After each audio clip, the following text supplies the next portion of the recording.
Welcome to the 39th meeting of the year. And imagine, I won't be up here for much longer. Oh, you know, it's that time where we want to get up and meet and greet fellow Rotarians and guests for a few minutes, and then we'll reconvene for prayer and pledge allegiance.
All right, Mike is working good today.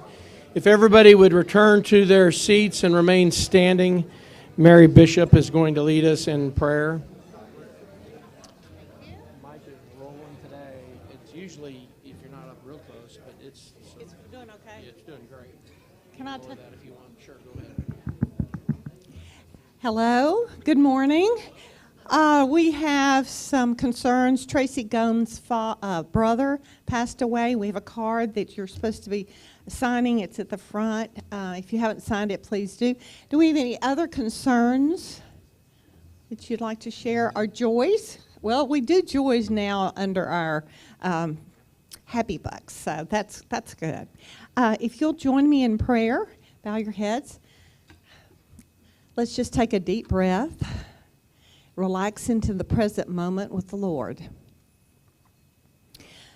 Father God, maker of heaven and earth, we praise and thank you. You are so generous with us. You've blessed us in so many ways. Lord, you've blessed us to be a blessing to others. Father, help us be wise stewards of the money you've given us, of our resources, of our time, of our friends. Lord, give us discernment in how to manage those things that you've blessed us with so that we can be generous with others. Service above self. Father, thank you for the many opportunities we have in Rotary to give back to our community. But particularly, Father, for the friends in this room that share concerns and joys. We thank you and praise you. In your name, amen. Okay, now we're going to have the Pledge of Allegiance. I pledge allegiance to the flag of the United States of America and to the republic for which it stands, one nation, indivisible, with liberty and justice for all.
Scott's going to help me out today.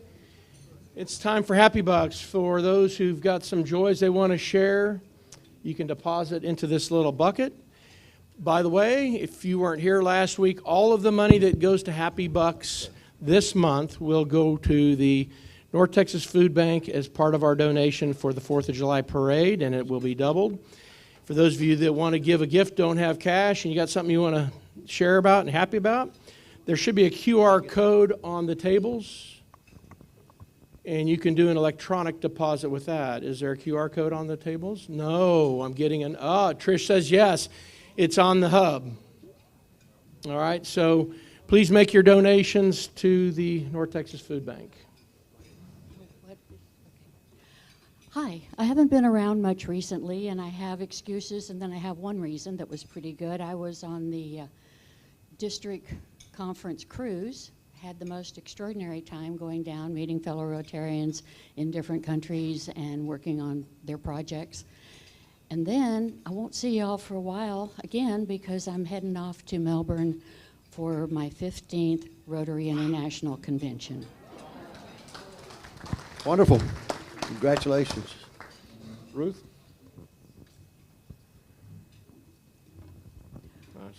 This is my first week back in about 5 or so weeks. My arm is still healing, but I can make it here. And I wanted to say it's a very nice looking place to come back to. Thank you. Thank you. Barb, you next. I'm next. Well, I'm happy because we got back from Ireland last night. We had 2 wonderful weeks, and I slept in my own bed last night. I'm happy about that. Home sweet home. Oh, Patsy. And I'm piggybacking on Barbara's because I've also been out of town for 2 weeks. And we went on not just Ireland like she went to. We went to Europe and went to several countries over there in Europe. It was fabulous. I feel blessed to be able to do this, to have my health to be able to do this. And I still hate Heathrow. For all of those of you who like Heathrow, I hate it. But other than that, got back safely and happy to be here. We're glad to have you back. Over here. I'll come back to you, Richard. Happy? For Happy Bucks. I'm really excited. I got a lot of flowers planted, included some rosebush trees. So I'm real excited. Looking forward to more birds, bees, and butterflies. Birds and the bees. Anybody else besides Richard? Richard, you got the last say. I'm just happy that we have Trish in the North Texas Food Bank. Thank you, dear. And I'm happy Trish and her husband were able to be at the bourbon tasting last night. Heard that was great, huh? All right, next time. As long as it's not on a Thursday, because that's when I play tennis. All right, it's that time for Mark Casher to come up and share with us this week's Marketplace Advertiser.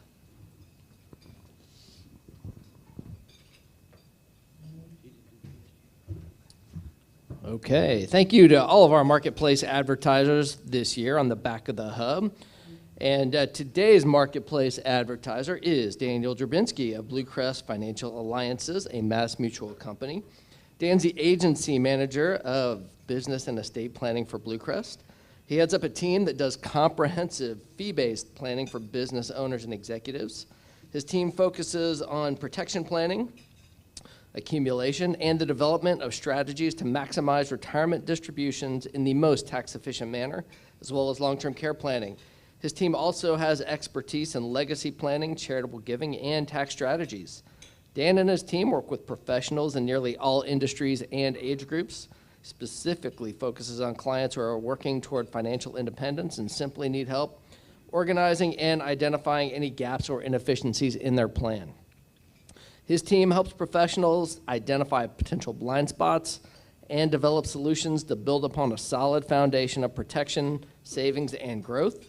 Feel free to reach out to Dan to set up a confidential meeting and see if his team is a good fit to help you and your employees closer to achieving your goals.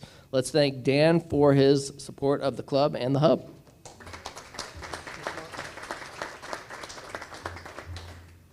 All right. I'm so excited. We've got 2 people giving up their red badges today. So if ELISA and Patti would please come up.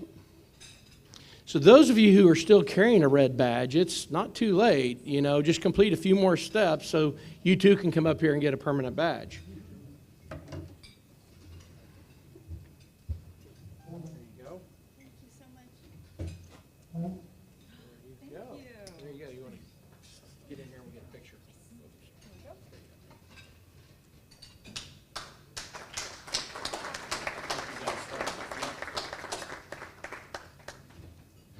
Okay, Alan Wynn, come on up and tell us a little bit about the 4th of July parade. Hello.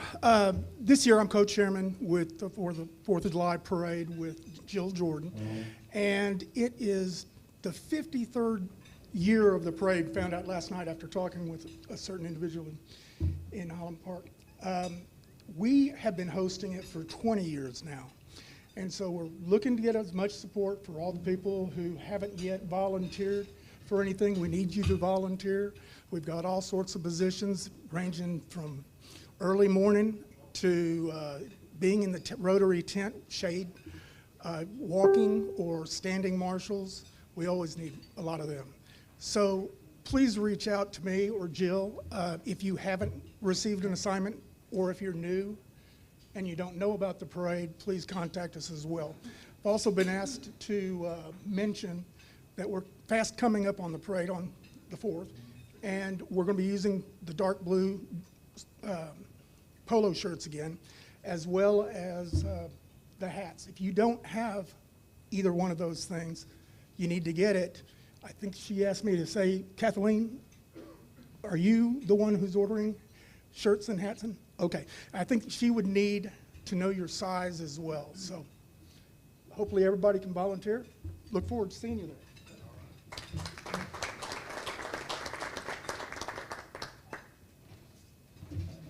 And to clarify for Mr. Brady, yes, it's the ball cap and not the straw hat. I know, you can burn that straw hat. Or, you know, if you've got the right instruments, you can, you know, 4 guys get out and play. No, we're not quite there yet. Past President Happy Franklin has an announcement.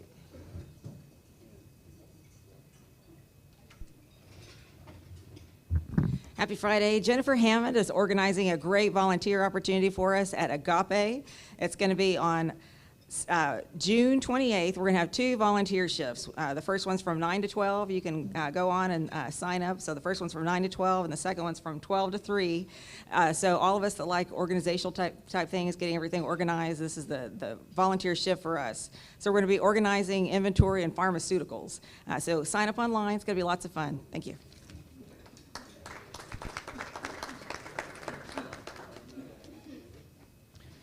All right, I kind of got out of order. It's not the first time this has happened. It's time for those who are guests to please stand up and be introduced.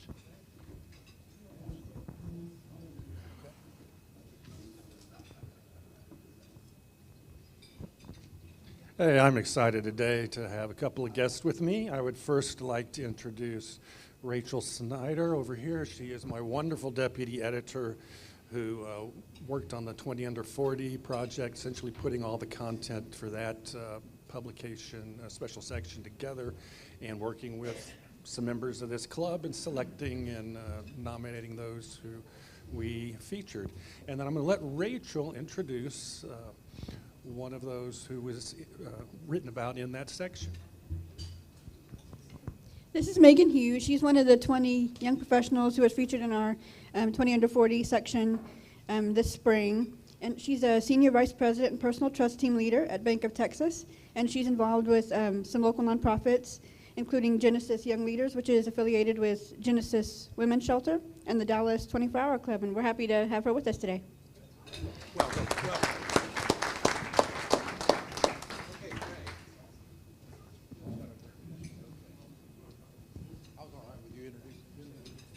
First, I want to introduce our speaker's wife, Linda Peavy, and we're glad to have Linda. It's good that John could bring her.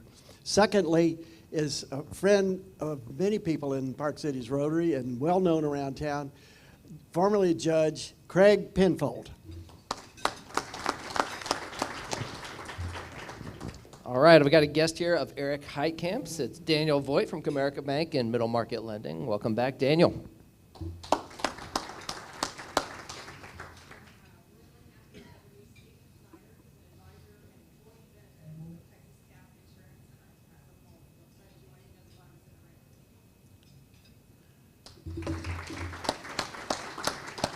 Any more? Thank you all for being here, and talk to one of our members about possibly becoming a membership. Be a member in our program, yeah. Tongue-tied today. It is Friday. It's that time for our raffle. John, do you mind drawing the winner today? No, he's going to bring it over to you. He's going to come over, yeah.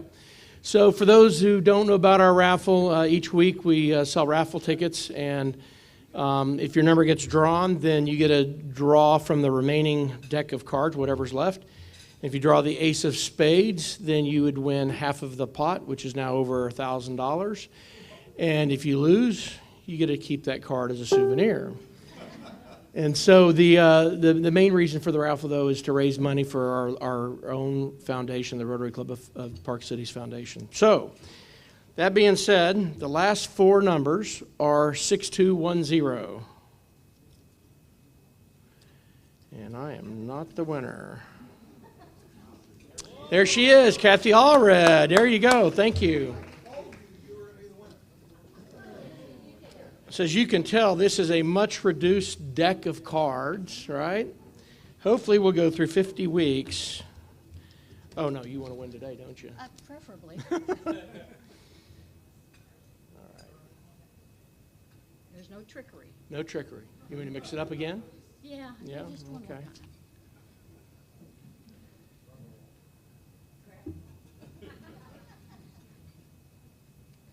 Oh, she gets to take home a heart. 3 of them. 3 of them. Thank you so much for playing. Thanks for all of you who participated today. At this time, I'm going to ask Jeff Brady to come up and introduce this week's speaker. You know what? Oh, Jeff was helping with a... Man, I am really off today.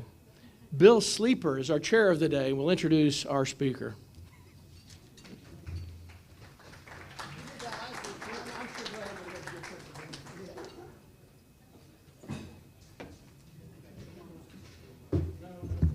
Can you believe Jeff did not come to the bourbon tasting? Happy, did you say you're looking forward to the Birds and the Bees and Budweiser? Okay, all right. So many of you all probably know John Peavy. Now let me give you some interesting things that would not be included in the hub, although I hope you'll read the hub introduction scrupulously. But anyway, John has probably spoken to our club for 20 years, maybe 25. He thinks 25, I think, okay, 25.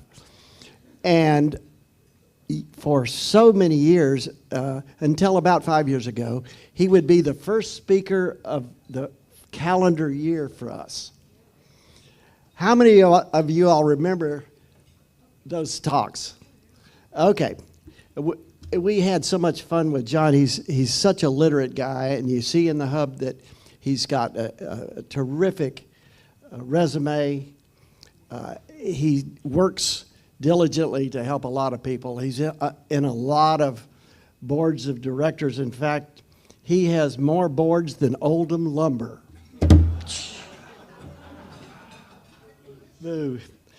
What you probably don't know, and you cannot tell from the Hub article. By the way, one of the early times he spoke, we had Madame Fontaine, and looking around, maybe Sam Miller and a few others remember that particular talk. She was a fortune teller. We thought having a fortune teller with a financial analyst would be pretty smart because she knows what's going on. But it started to fall apart when we asked her, what do you think about treasury bills? And she said, I think they should pay them just like everybody else. So among the various publications John has written, of course, he's really well qualified. One of the early ones was called Run, Run with Enron.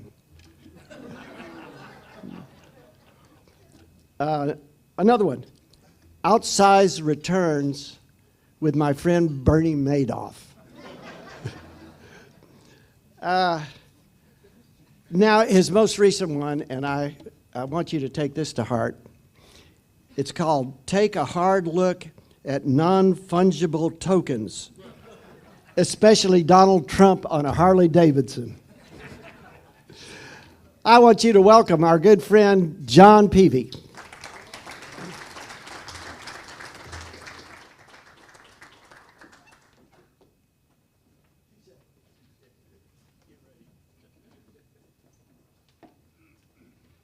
This is Linda, my assistant, and Bill has for many years brought in Madame Fontaine as the great fortune teller. Well, it's time that we got this right. We're going to get this right. The return of Cormac the Magnificent. Where's my hat? Can you put it on? Is this the front? Okay. I think some of you are seasoned enough to remember Cormac. Well, Cormac, if you don't remember, Cormac was a genius at reading fortunes and anything else. So what you have is, if I'm going to do this as Cormac, I will give an answer to any question that's in the envelope that's given to me. Now, I'm not seeing any of these envelopes, and just to make it authentic, I have a judge that's going to give these envelopes to me. Judge Penfield. He never did this on the bench. Can you imagine? These envelopes have been hermetically sealed, but not by me. I just wanted to tell you all that. But, you know, except you, in your mystical way, can ascertain the answers to these questions without even knowing the questions. So I'm going to give you 3 envelopes, and I'm going to see how you do. Envelope number 1. That's right. I have not seen what the question is in this envelope. I'll divine the answer, though. And the answer is a real sleeper. Okay. Well, here you actually go.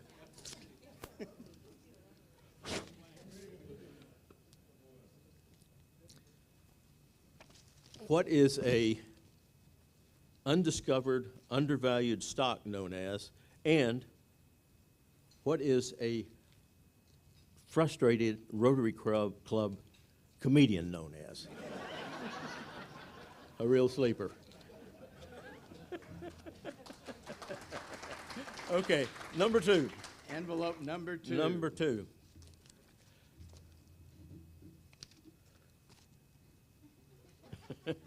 Let's see. Oh, this is a tough one. A large fortune.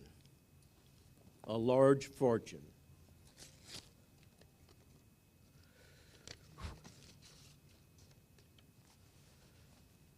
How do you make a small fortune? Start with a large fortune. Okay, and finally, the last one, I'm sure you're happy to hear.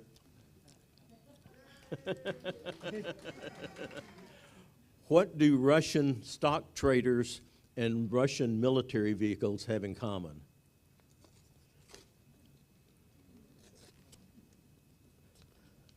They're both broken. Okay, folks, we'll get serious now. But I had to not pass up the opportunity. I never had the opportunity to get back to Bill. I can't tell you how many times he's done that. But now for the serious things. Yeah, I think so. Okay. Thank you, Judge. Well, on a serious note now, there's a lot going on, and in fact, Bill was the one that asked if I would, in my presentation, address something about the budget deficit, the deficit ceiling, and I know that is still going on, the discussions. The Treasury Secretary, Janet Yellen, has said, if by June 1st we don't have something, we're going to have an absolute calamity. Let's take a look at this. What is the problem? Well, the budget deficit is now greater than the allowed amount. The ceiling for the budget deficit is $31.4 trillion. That's more than double what it was just a few years ago, 2018. So 31.4 trillion. Now, what do we do? We have to have, by the way, we're the only country in the world that has a budget limit, ceiling. The only country. And it's 31.4 trillion. And we're there. We're having to do things to work around that to make sure we don't go over that. Well, history says that one of the reasons for this is because we have gridlock in Congress. Now let's look back. In the years 1960 to 1999, roughly 40 years, well, it is 40 years, there were 22 different changes in either the House, the Senate, or the presidency. Not changes, but actually that they were occurred. Of those, 7 times, excuse me, there was a change. That's less than roughly a third. This millennium, we've had what? You know, we started in 2020, so we've had, well, we've had how many? How would that be? Yeah, 100%. We've had 12 two-year periods, 2-year cycles. How many of those have had a change in either the House, the Senate, or the presidency? That's almost right, 11. It was said over here, it's 10 times. 83% versus 35%.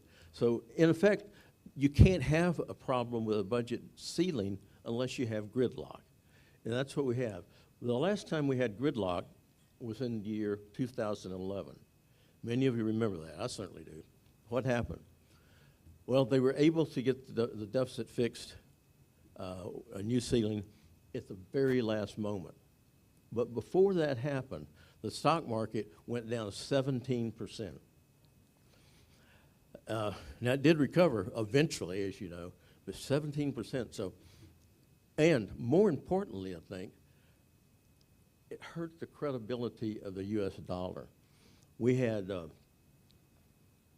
Standard & Poor's, one of the rating services, actually downgrade U.S. government debt from AAA to AA+.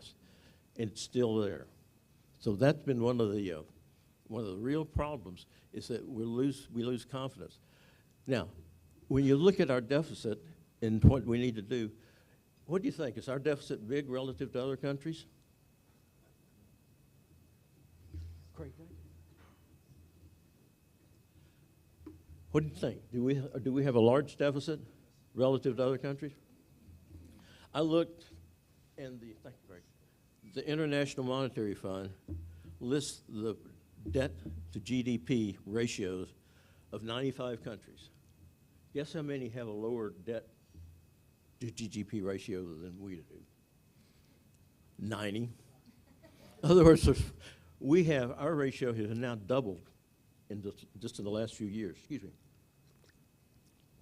And it stands at 122%. Wasn't that long ago, it was half of that. Only 5 countries beat us. Places like Greece, Venezuela. What about our competitors? What do you think China is? 77, and that's misleading because they own over $1 trillion of our U.S. dollars. They could pay that off. What do you think Russia's is? 20%. Of course, the Russia's problem is they can't sell their debt if they need to sell anymore, so the 20%. Well, anyway, the budget deficit, it will get fixed. I mean, there's no way it won't get fixed. The question is, what damage will be done before that? And if, so help us, if we let this go to where we see a wholesale downgrade, like Moody's lowers the rating, maybe S&P lowers it again, what that will do, in my opinion, and it happened last time, is you will have a contagion. So you're going to see the debt ratings across the board, because so many ratings are tied to U.S. government debt. And so when that happens, what happens when bond ratings are lowered? Interest rates go up. Now, interest rates on U.S. government debt, you saw what our debt is. It's a big number. And so the interest rates, as it goes up, 1% increase in interest rate, figure that out on $31 trillion. Well, it's 310 million. So now, we're not going to see, interest rates, by the way, have gone up 5% in the last year.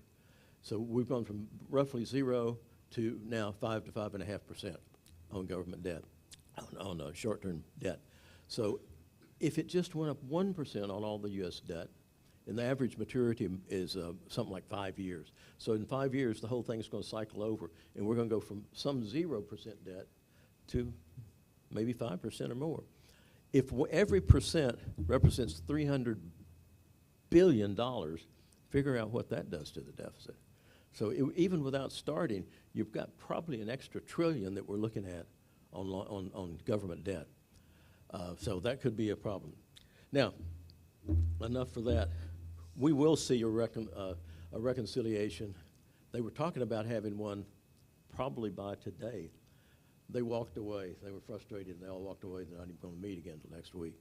So we've got that. Second, let's move into what the economy looks like now. Where are we? You hear a lot of talk about recession. What's the history of recessions? Because I think this is, being sort of an economic historian, let's look at the history. First, we have something called an inverted yield curve. Does that ring a bell? An inverted yield curve means that the interest rates on short-term debt has gone higher than on long-term debt. Now, that doesn't make sense, does it? It seems like if you tied up your money longer, you'd get more money, more interest rate. Typically, you do. Not now. The long-term debt is typically measured, say, by 10-year Treasury bonds versus 3-year Treasury notes or bills is about 1.6% larger, the bills than the bonds. And that's a really historically high number.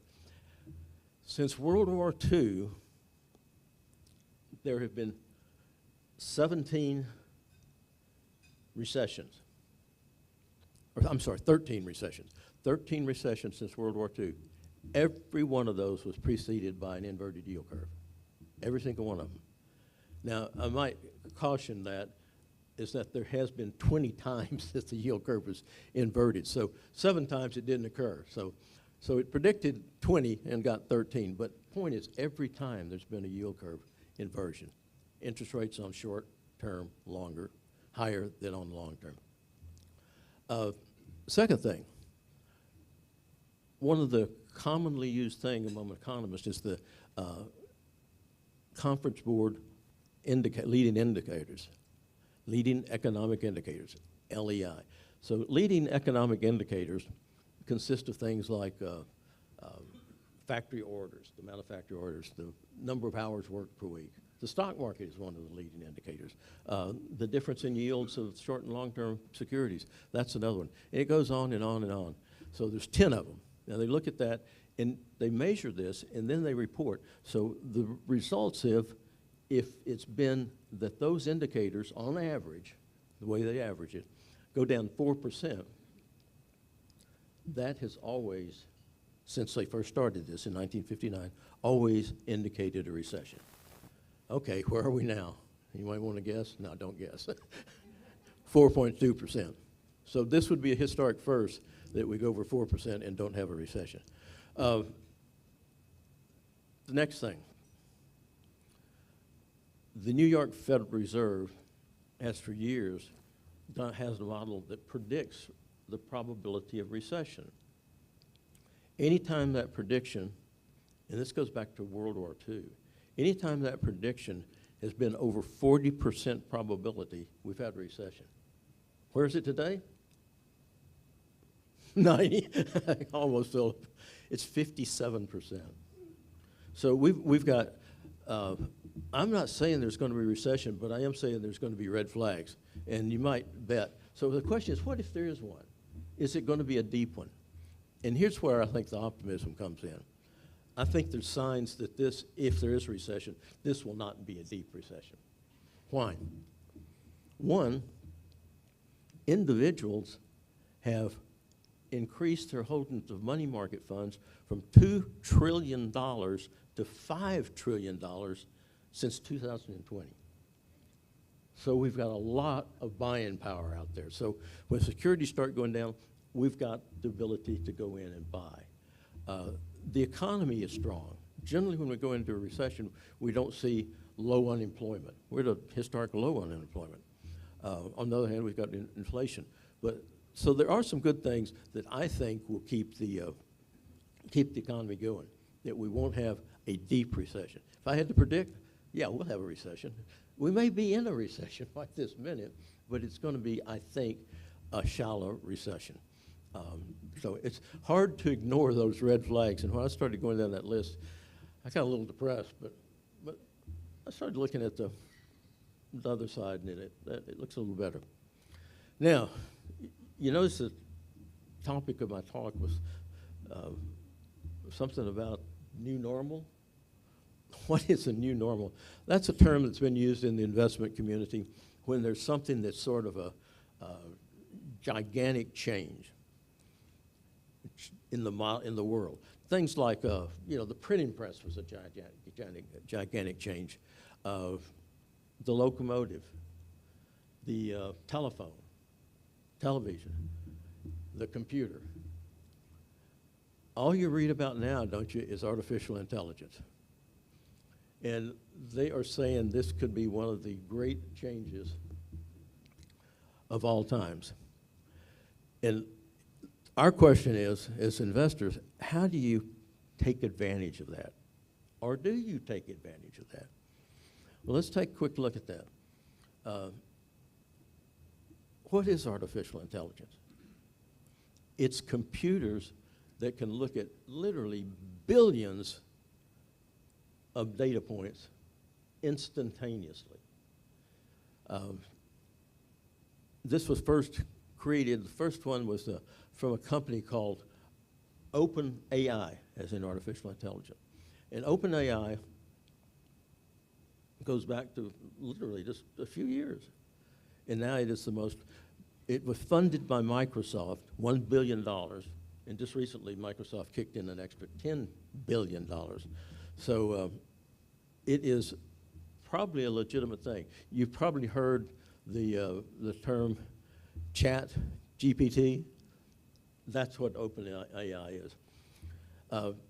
By the way, I never knew what it was until just recently, so I looked it up. You can sign up for it. So I signed up for chat GPT on the internet. You can do it as of this month. There is an app on your Apple telephone that you can get chat GPT. What does that do? You can ask any question you want to, and it will, and I did this, instantaneously give you an answer, having searched billions of different data points. Now, to me, here's one avenue that will benefit from that. Who will benefit? Who has the most computing power in the world? Well, the biggest manufacturer of computers is, or not manufacturer of computers, but the manufacturer of what am I trying to say? Semiconductors. And this is a little two-edged sword.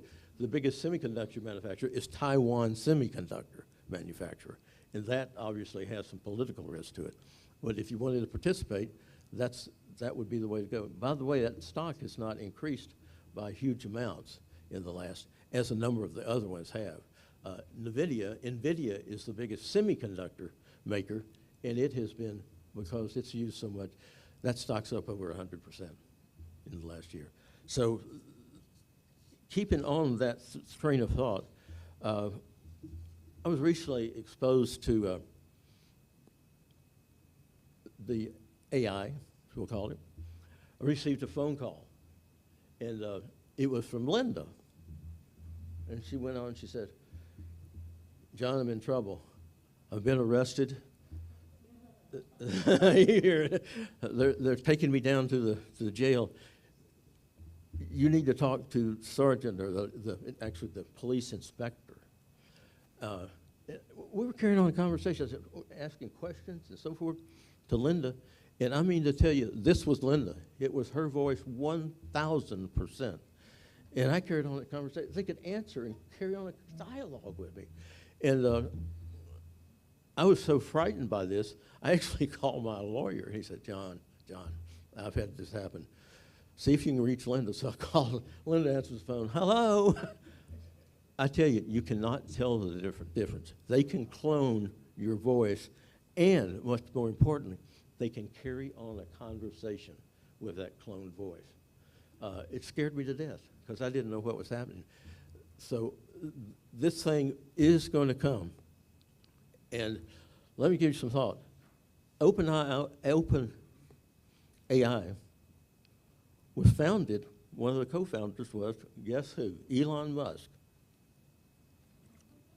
Elon Musk says, this is the greatest threat in our lifetimes to humanity. And I go back, the guy that I used to really admire and read his books was, I forget his name, the guy, Stephen Hawking, the most intelligent human in the world. And he said that that intelligence, he called it runaway intelligence. And as intelligence grows and grows and grows, you're not going to need humans. It will grow so fast and so incredibly large that he said it's the risk of losing the entire human race to this. Now, all that saying, by the way, they had a testimony in Congress. The head of OpenAI testified, and I thought it was great because the senator that introduced had his voice cloned, and he introduced everything in his own voice, but he wasn't speaking. And it was exactly him. So we've got something out there that is, it's a little bit frightening, but think of what, if it's used and harnessed correctly, what this thing can do. I mean, the bad news is it's going to cost a lot of jobs. Let's say it already has. IBM has laid off a lot of people already because of the use of AI. And but here's the thing. Now, Can you benefit from this?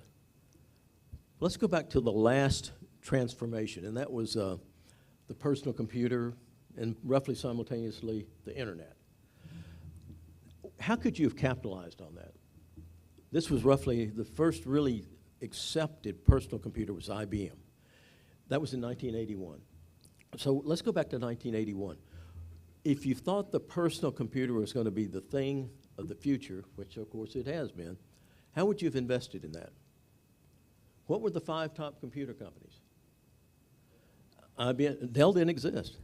IBM, Apple did exist. Apple, Compaq, Radio Shack with a TRS-80, and Hewlett, yeah, HP, which actually acquired Compaq. And let's see, and the last one was, well, anyway, there's 5 of them, and only one of them exists at this time. And of course, that's Apple. But Apple didn't make its fortune on a personal computer; it made it on something else. In fact, at that time, Apple was in such trouble they were even being threatened, rumors that they could go bankrupt, way back in the early '80s. So, what was the best way to invest in the internet in 1981? What company dominated internet in 1981? AOL. How's AOL now? I mean, here's the thing, and this is why I caution you. There's so many people saying you've got to get into AI. There is no pure play AI company. It doesn't exist. The best way would be to tag on to some of these large companies, but it represents a relatively small amount of their business. Microsoft, for example. Microsoft put money in, I just said $10 billion into this OpenAI. They will, as soon as they're paid back, which they have a contract to do, they will own 49% of it. So if that thing takes off, Microsoft's a good bet. And by the way, that company only uses Microsoft clouds. So there's probably the best way I think of to participate in it. But even there, just don't fall victim to taking a flyer on the latest new AI company, because odds are it will be like Commodore and TRS-80 and et cetera. So that's that to me is the new thing in the world. And unlike a lot of other things, it's really hard to capitalize on it because it's in its infancy, and odds are it's going to look so different 10 years from now. It's going to be fascinating what happens in 10 years to this thing. Well, I'm going to stop there and see if you have any questions or comments. Do we have time?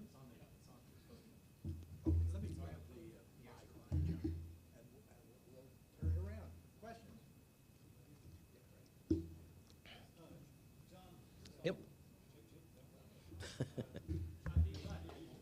I can hear you.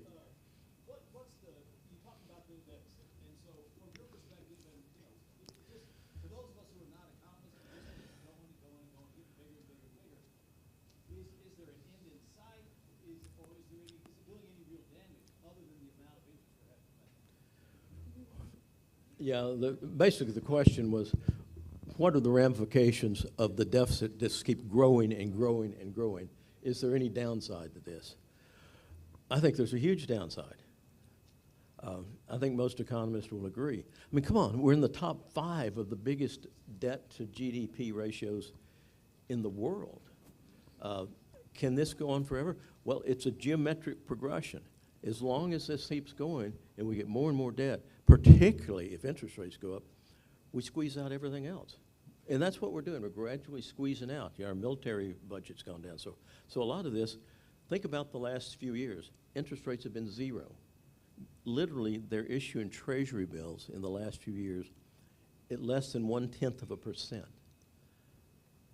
Man, that's a bargain. They're not doing that anymore. Right now, a 3-month treasury bill, they pay over 5%. So this thing's going to keep growing. And the problem is, as I alluded to, as long as you have a divided Congress, it's going to be hard to stop. But that's just my opinion. But I think it's a real long-term problem. Hi, John. Hey, hi. Thank you for talking. We appreciate you coming here. In the first quarter of 2022, when the war in Ukraine started, the market went down about 20%, and it's continued to go sideways. I'm wondering, there's a philosophy, you never time the market, but I'm beginning to rethink that philosophy. Maybe you should just sell whenever there's a big news event, because I don't think sometimes the market reflects the value of the companies that you're invested in. Well, thank you, Mr. Buffett. You know, I'll have to say I'm typically a firm believer in what they call efficient markets. An efficient market says it's really, really difficult to find something that you can time. Because guess what? Look who you're competing with that are trying to do that. So it's really hard. In effect, it's sort of like I'm saying, with a good example would be the one of the companies, NVIDIA. That's going to be one of the great companies in the world. Well, it already is, and the stock's up 100% this year. So the real thing is people get ahead. Now, the market, you know, did go down last year, but we've had a rise at the beginning of this year. And as of yesterday, in fact, it was interesting. Yesterday, the market hit its high that was hit back in August of last year. So after the downturn from August to December, we've had an upturn and recovered all of it. So that's why it's, no, since August. It went down before August, too. You're exactly right. So I think that's the problem, that it's time in the market, or saying, myself, I mean, I managed money for a long time, and I don't try today to beat the market. You may have read Scott Burns' column. It's difficult. I mean, there are people that can do it. You know, it was the places that I saw it happen, but it's very difficult. Now, I've got a question. I don't understand. Why do these inversions occur? That just doesn't make sense on the interest rate, short-term versus long-term. Why? What causes that? It doesn't make sense, does it? No. It's because in the short term, we've got some problems. But what it's saying is that interest rates, the market is saying interest rates eventually will even out. So you're going to see either short-term rates go down or long-term rates go up. Which one is it? That's a bet. Let's look at history. Long-term interest rates, roughly say 3.5%. Historically, long-term interest rates, government rates have been more like 7. So short-term interest rates, on the other hand, have been more like under 4, 3 to 4. So at some point, I'll maintain we will get to a normal yield curve, where you see the long-term rates will move higher than the short-term rates. What I can't tell you is, will it be because long-term rates go up or short-term rates come down? Okay. But you're right, it's a very unusual situation. Thanks very much for your insight. One of the things that is hard sometimes for us is that when we talk about data like this, we look at it nationally. What we overlook is the fact that regionally, we are in one of the brightest economies in the United States.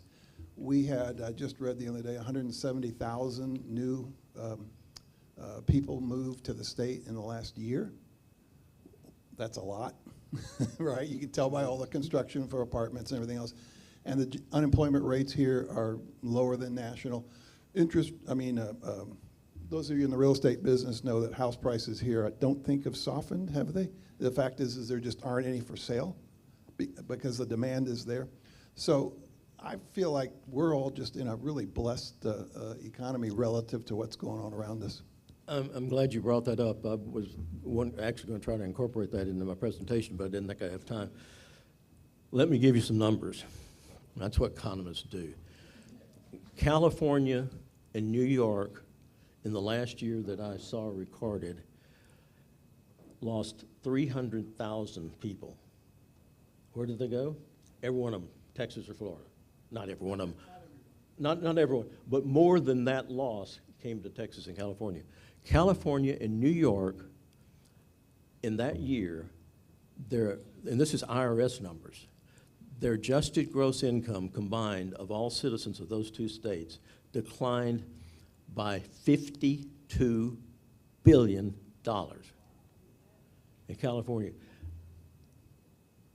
And California, by the way, has a law, the only state that does, requiring a balanced budget.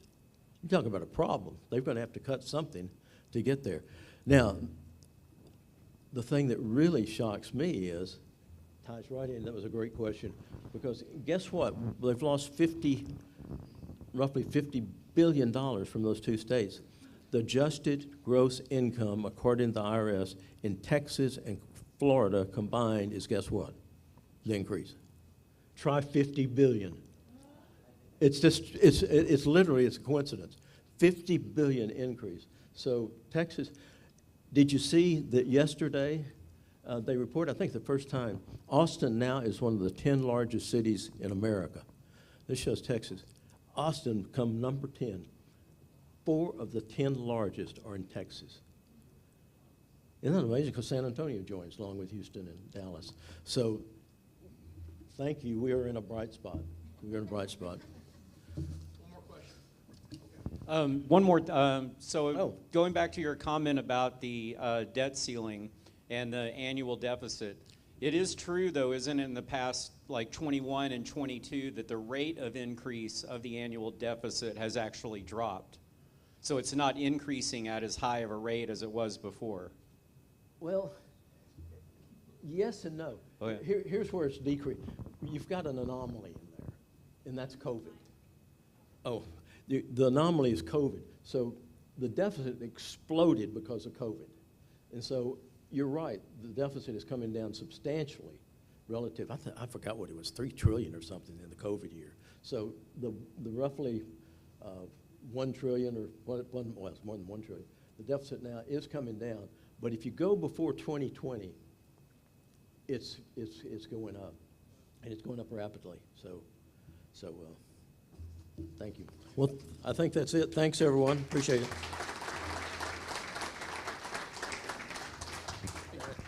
Hey, John. Oh.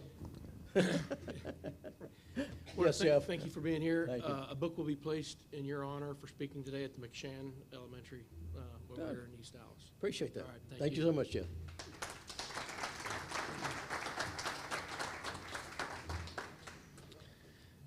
Okay, next week, Chair of the Day, Evan Altimus. Tyler Huffstetter on Memorial, something about Memorial Day. It's a veteran type presentation. And at this time, Jason Graves will come up and do the four-way test. And just as a quick reminder, if you haven't paid your dues yet, please do so.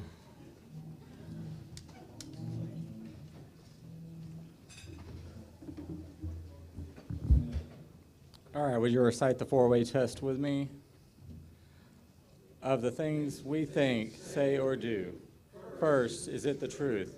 Second, is it fair to all concerned? Third, will it build goodwill and better friendships? Fourth, will it be beneficial to all concerned? There we go. Aha, you're welcome.